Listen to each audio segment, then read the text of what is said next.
നിങ്ങളുടെ ഫേവറേറ്റ് സീരിയലുകൾ ടിവിയിൽ വരുന്നതിന് മുൻപേ സൺ നെക്സ്റ്റ് ആപ്പിൽ കാണാം. ഇനി എല്ലാവർക്കും മുൻപേ കാണൂ. ഇപ്പോൾ തന്നെ സൺ നെക്സ്റ്റ് ആപ്പ് ഡൗൺലോഡ് ചെയ്ത് സബ്സ്ക്രൈബ് ചെയ്യൂ.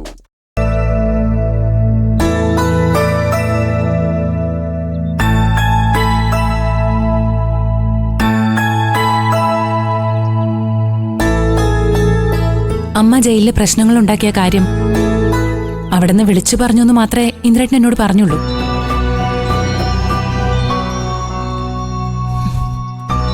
ഇന്ദ്രേട്ടൻ സ്വപ്നം കണ്ട് ഞെട്ടിയുണർന്ന കാര്യങ്ങളൊക്കെ ഇപ്പം നിങ്ങൾ പറയുമ്പോഴാ ഞാൻ അറിയുന്നത്.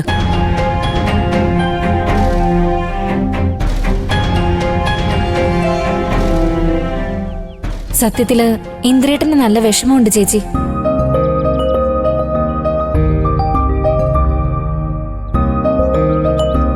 ആരും തിരിഞ്ഞു നോക്കണ്ടെന്നൊക്കെ പറഞ്ഞെങ്കിലും അമ്മയുടെ അവസ്ഥ ഓർത്ത് നല്ല സങ്കടമുണ്ട് ഇന്ദ്രേട്ടന്. എന്തിനാ സങ്കടപ്പെടുന്നേ? ഒക്കെ അമ്മ തന്നെ വരുത്തി വെച്ചതല്ലേ. ജയിലിൽ കിടക്കുമ്പോഴെങ്കിലും അഹങ്കാരം ഒന്ന് അടക്കി വെച്ചൂടെ? ഇവിടെ മരുമക്കളോട് കാണിക്കുന്ന പോലെ ജയിൽ പുള്ളികളോട് കാണിച്ചാ അവര് വെറുതെ വിടുവോ?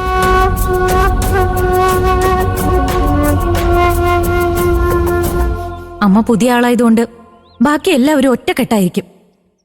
ഒരാള് മാത്രമാവില്ല. ആ ബ്ലോക്കിലെ എല്ലാ തടവുകാരും അമ്മയെ കൈവച്ച് കാണുന്ന എനിക്ക് തോന്നുന്നത്.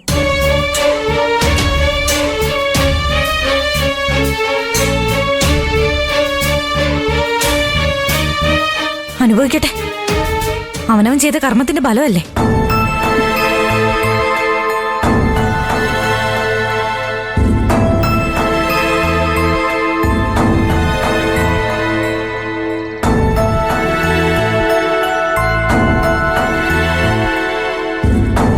സോനെ, ഇങ്ങനെ വിഷമിക്കാതെ.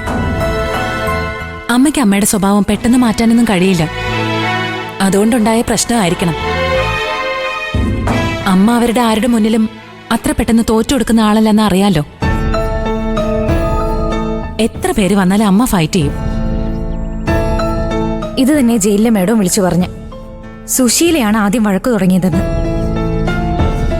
അമ്മ മാത്രമല്ല ചേച്ചി, അമ്മയുടെ അടി കൊണ്ടവളും ഹോസ്പിറ്റലിലാ. അതൊക്കെ ജയിലധികാരികളുടെ ബുദ്ധിയാവും.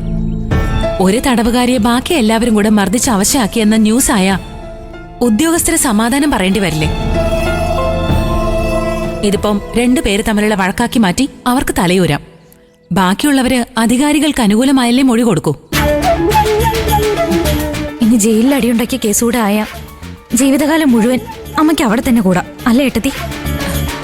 ഏയ് ഇല്ല സോനെ, അമ്മയ്ക്കെതിരെ അവര് കേസ് കൊടുക്കാനൊന്നും സാധ്യതയില്ല. അമ്മയ്ക്ക് ജയിലിൽ മർദ്ദനമേറ്റെന്ന് പറഞ്ഞ് നമ്മള് കേസിന് പോവാതിരിക്കാനാവണം അവരിങ്ങോട്ട് വിളിച്ച് അമ്മയ്ക്കെതിരെ ആരോപണം ഉന്നയിച്ചത്. വിവരം അറിഞ്ഞ സ്ഥിതിക്ക് ആരെങ്കിലും ഒന്ന് ഹോസ്പിറ്റലിൽ പോണ്ടതായിരുന്നു. ആര് പോവാൻ ഏട്ടത്തി? അമ്മ അവിടെയും പ്രശ്നം ഉണ്ടാക്കി കാണുന്നുള്ള രീതിയില ഏട്ടന്മാരും ശ്യാമേട്ടനും ഒക്കെ പറയുന്നത്. എന്തായാലും അവിടെ ചെന്ന് അന്വേഷിച്ചാലല്ലേ സത്യം അറിയാൻ പറ്റൂ. അതൊക്കെ ശരിയാ. പക്ഷെ നമുക്ക് എന്ത് ചെയ്യാൻ പറ്റും സോനെ? അമ്മയുടെ ആൺമക്കളല്ലേ തീരുമാനം എടുക്കേണ്ടത്. അമ്മയ്ക്ക് വേണ്ടി ആരും ഒന്നും ചെയ്തില്ലേലും അമ്മ ഇതെല്ലാം ചെയ്യിപ്പിച്ച ഹർഷയ്ക്കെതിരെ എന്തെങ്കിലും ഒരു നടപടി എടുക്കണമെന്ന് ഞാൻ ഇന്ദ്രേട്ടനോട് പറയും. അവളും കൂടെ ഗൂഢാലോചനയിൽ പങ്കാളിയാ. അമ്മ അനുഭവിക്കുന്ന അതേ ശിക്ഷ അവളും അനുഭവിക്കണം.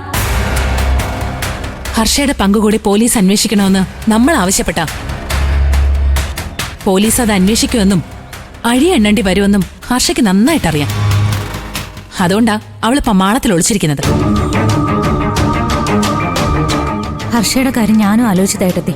എന്തു പ്രശ്നം ഉണ്ടായാലും അമ്മയെ രക്ഷിക്കാൻ വരുന്നവളാ ഇപ്പൊ മാളത്തിൽ ഒളിച്ചിരിക്കുന്നത്. ചിലപ്പോ സത്യേട്ടൻ ഹർഷ ഇവിടുന്ന് ഇറക്കി വിട്ടതുകൊണ്ടാവും. സത്യേട്ടൻ അതെങ്കിലും ചെയ്യേണ്ട സോനെ, പണ്ടേ ചെയ്യേണ്ടതായിരുന്നു. വൈകിപ്പോയെന്ന് ഞാൻ പറയൂ. സത്യേട്ടൻ ചെയ്തത് തെറ്റാണെന്ന് നല്ല പ്രതിഭ ഞാൻ പറഞ്ഞത്. ഹർഷയുടെ മനസാക്ഷിയില്ലായ്മയെക്കുറിച്ച്.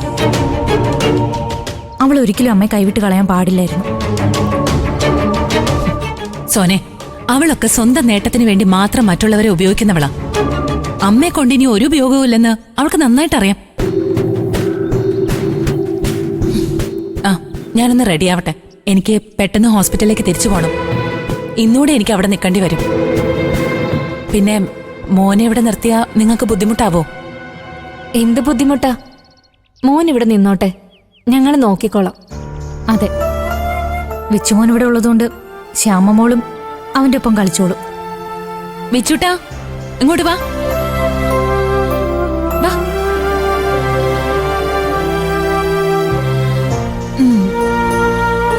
വികൃതിയൊന്നും കാട്ടാതെ നല്ല കുട്ടിയായിട്ട് ഇരിക്കണേ. ഞാൻ റെഡിയായിട്ട് വരാം.